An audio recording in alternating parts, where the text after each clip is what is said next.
The recent strike in Lebanon, suspected to be the work of Israeli forces, has taken an ill-fated twist, sending shockwaves through the already tense Middle East. This military action, meticulously planned and allegedly executed by Israel, descended on the heart of Beirut, the bustling capital of Lebanon, a nation precariously balanced on the precipice of a volatile situation. Signs hint that this was not an arbitrary act of violence, but rather a calculated operation intended to destabilize one of the area's most prominent factions, consequently causing international alarm. The aftermath of this strike, which according to local sources took place in the early morning hours disrupting the peaceful dawn, saw the tragic death of 3 paramount Hamas leaders who held vital roles within the organization. The first casualty was the charismatic leader, acclaimed for his stirring speeches that rallied the public. His departure creates a leadership void that will be challenging to fill. The second, the chief strategist, a genius behind many of the group's tactical maneuvers, including the infamous Operation Nightfall. The third, a seasoned negotiator, was celebrated for his ability to steer through challenging scenarios, brokering peace deals like the Tadia Truce of 2008. Their collective loss is a significant setback for the group, setting off a chain of consequences that are already reverberating through their ranks. This event, unfolding live on international media outlets, has not only jarred the world, but has also gravely aggravated the already volatile Middle East conflict. Reports have indicated a sharp rise in military activity following the strike, with various factions taking a stance and girding for possible retaliation. The global community watches anxiously as the situation continues to escalate, potentially reaching a boiling point at any time. This strike has, in essence, added kindling to a smoldering fire, edging an already unstable region towards the precipice of an all-out war. Israel, the Middle Eastern nation, now finds itself squarely in the crosshairs of an international examination, following recent allegations of committing genocide. The global community, stirred by numerous news reports and opinion pieces from leading publications like The New York Times, The Guardian, and Al Jazeera, has turned its collective gaze towards this volatile region. This attention, unprecedented in its intensity, is primarily focused on the spiraling situation in Gaza, an area that has weathered devastating conflict and heart-wrenching human tragedies over the past decades. Influential international organizations such as the United Nations, along with various human rights groups, are voicing their concerns, provoking heated discussions and debates. The serious allegation of genocide, featured in a scathing report by BBC, has been directed at Israel, adding another layer of complexity to an already intricate geopolitical landscape. Israel is now under a global microscope, with scrutiny more intense than Reuters have reported in years, as countries around the world wait, watch, and speculate. As the global spotlight continues to intensify, the potential ripple effects of this situation could be far-reaching, possibly threatening global peace and stability. Consequently, as BBC World News and other global media outlets continue to cover the escalating conflict in Gaza, the tension mounts. The stakes, as the Washington Post recently opined, are incredibly high. As the world watches with bated breath, the next sequence of events in this high-stakes international drama remains a question on everyone's lips. In Kerman, Iran, a sudden and catastrophic series of 2 explosions near the bustling central market have caused an unprecedented loss of life and property. This news, reported on the 5th of March, is far from a random occurrence. It signifies a moment of profound tragedy and loss. Kerman, a city renowned for its rich history and thriving culture, is now shrouded in an atmosphere of palpable sorrow and panic. The explosions, according to preliminary investigations, were not accidents. They were a result of intentional, calculated malice caused by 2 explosive devices planted in a crowded area. The resulting destruction is gruesome. The sun was cloaked by a dense curtain of smoke. Historic buildings that were a testament to Kerman's grand past were reduced to rubble, and the air became heavy with an oppressive, almost tangible sense of grief. The chaos, the scale of which the city had never witnessed, is impossible to put into words. Shaken survivors with injuries, both physical and emotional, filled the streets, their anguished cries and pleas for help echoing off the remnants of their once thriving city. As per the latest reports from international news agencies, the casualties count is staggering, with an estimated 150 lives lost and nearly 500 injured. The situation in Kerman is currently being addressed as an act of terrorism, with emergency and support services, both local and international, scrambling to provide aid and restore order to the devastated city. The casualties of the Beirut operation include notable individuals such as Salah al-Aruri, a high-ranking leader in the Hamas organization, who has been publicly labeled as a terrorist by the United States. A key player in the realm of international politics, al-Aruri was known for his strategic brilliance and the resounding impact of the operations he orchestrated. His reach, often likened to ripples spreading across a pond, went far beyond his organization, penetrating into the core of global politics. But Salah al-Aruri was not the sole loss. Other casualties of the operation include Mustafa Badreddin, a military leader of Hezbollah, known for his tactical prowess and extensive influence over his troops. Another significant loss was Samir Kuntar, who had also been placed on the global terrorist list by the United States, was known for his involvement in high-profile attacks that have shaped the course of the Middle Eastern conflict. These figures, each instrumental within their own organizations, have been forcefully removed from the ongoing geopolitical chess match. Their absence will inevitably disrupt the balance of power and introduce a degree of unpredictability and volatility into the proceedings. The Beirut operation has drastically altered the geopolitical dynamics in the already volatile Middle East, adding a new layer of complications to an already intricate situation. The tension in the region has escalated dramatically, pushing it to the brink of potential chaos. This escalation carries with it a wave of uncertainty and apprehension that could potentially spiral the situation into uncharted territory. Hamas responds with a steadfast resolve, vowing to intensify its resistance against Israeli forces. This isn't just a casual declaration, it's a testament to their fortified resilience and a pointed show of defiance. Hamas's leader, Ismail Haniyeh, has publicly pledged to continue the liberation struggle and called for the unity of all Palestinian factions. This vow of heightened resistance reverberates in the air, its echoes felt through the labyrinthine alleyways and teeming marketplaces of Gaza. In stark contrast, the Israeli officials retain a posture of restraint. Their silence, paradoxically loud, conveys a non-committal attitude, casting a veil of speculation and doubt. Yet even within this hushed ambiguity, they emphasize that their military actions are aimed squarely at Hamas. The political chessboard has been finely calibrated, setting the stage for a crucial future shift in this strategic power play.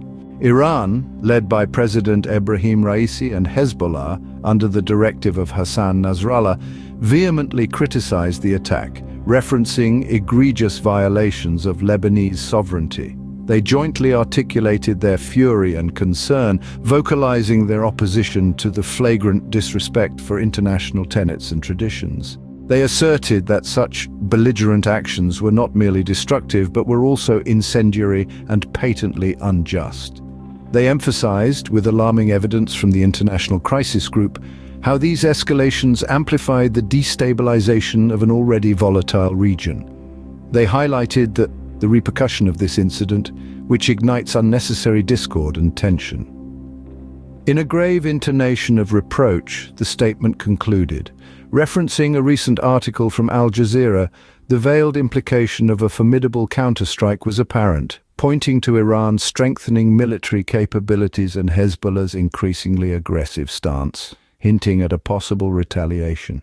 South Africa has sparked international debate by bringing a monumental accusation against Israel to the International Court of Justice, specifically alleging genocide in Gaza through methods such as disproportionate military aggression and force and systemic deprivation of basic needs. This significant charge resonates like a shockwave through the hushed courtroom, its echoes bouncing off the imposing marble walls and casting an intense blanket of tension over the gathered officials and spectators.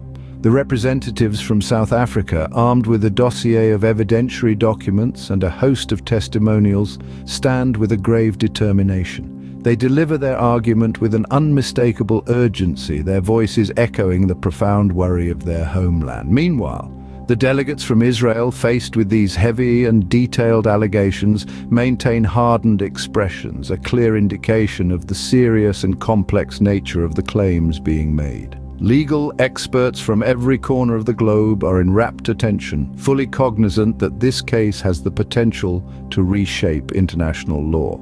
A prolonged and contentious legal battle is likely on the horizon, as today's event lays the foundation for a significant moment in global history.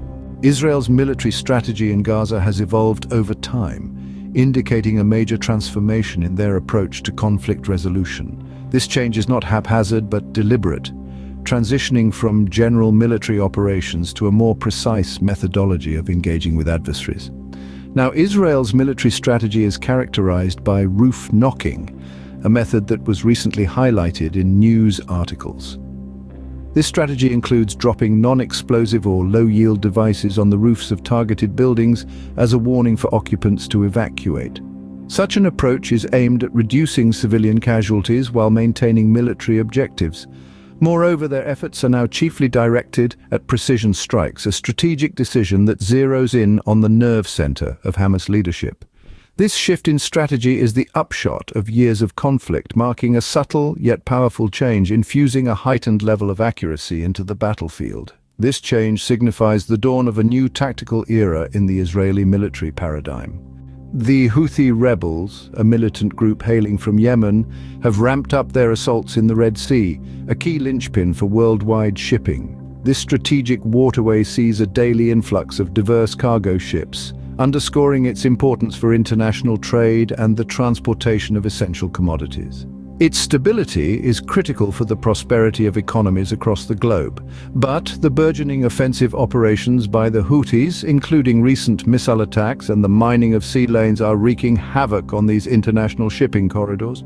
Just last week, the Maersk, a Danish-registered cargo ship, reported a security incident after it was targeted, echoing the increasing danger in these waters. This troubling escalation in assaults not only impedes maritime commerce, but also heightens global security concerns by potentially converting these areas into hotbeds for international conflicts. As the Houthis lay more mines and launch more missiles, the world watches anxiously as this volatile situation continues to interfere with global shipping and ramp up international security threats. The cessation of Red Sea operations by major shipping company MK has sent ripples through the global trade industry. This decision isn't merely a logistical change, it's a seismic shift that has far-reaching implications. The Red Sea, a critical corridor for international commerce, serves as a lifeline linking the East and West and facilitates the seamless flow of trade activities. Thus, when a prominent player like MK pulls out, it's comparable to a boulder being hurled into a serene lake, causing disruptive waves. However, the implications of this move go beyond metaphor. A recent report from the Global Trade Journal suggests that this decision could potentially cause an increase in freight charges by 30%. Additionally, as per the International Trade Review, it might lead to a delay in delivery times across multiple sectors, disrupting supply chains on an international level. Furthermore, the World Economic Forum suggests this move will force other companies to re-evaluate and restructure their logistical approaches, adding to operational costs and impacting the bottom line. The suspension is not an isolated incident affecting a single company. It creates a ripple effect, shaking the foundations of the global trade system and highlighting the profound impact on global commerce. This move by MK underscores the critical role such companies play in maintaining global trade equilibrium, a fact now made glaringly obvious by its absence. The Middle East, a region steeped in rich history and diverse cultures, currently finds itself grappling with a complicated web of political unrest. The recent assassination of Iran's top military commander has brought this area, recognized as a cradle of civilization, to the forefront of global attention. This region, historically a battlefield of geopolitical power plays due to its global significance, is now more than ever a center of international concerns. The ongoing strife is predominantly fueled by nations like Iran and Saudi Arabia competing for supremacy over the region's strategic resources like oil and gas. The mounting tensions, exacerbated by the US-Iran nuclear deal, deadlock, and Israel-Palestine conflict, if not managed with utmost sensitivity, could trigger a domino effect. These disturbances have the potential to influence more than just regional equilibrium. The repercussions of such conflicts could be far-reaching, affecting global commerce by skyrocketing oil prices, sending shockwaves through the world economy that could destabilize international trade and overall stability. The recent turn of events has made it more crucial than ever to stay informed and connected to our relentless, comprehensive coverage of these decisive occurrences. The global landscape is continuously evolving, and we find it paramount to deliver you the most precise, prompt news, supplemented by meticulous analysis from recent news articles such as the impact of climatic changes on global economy, the socio-political unrest in the Middle East, or the rise of tech giants and data privacy concerns. These articles shed light on the situations you need to be aware of to stay ahead of the curve. The significance of staying informed is immense, and we strive to be your dependable source of information during these turbulent times. Our steadfast devotion to journalism, our staunch dedication to truth, and our fervent passion for storytelling reverberate in every broadcast. We are here to guide you, to clarify events that are molding our world and affecting our lives dramatically. Your faith in us is our most treasured asset, and we extend our gratitude for choosing us to stay attuned to the current affairs.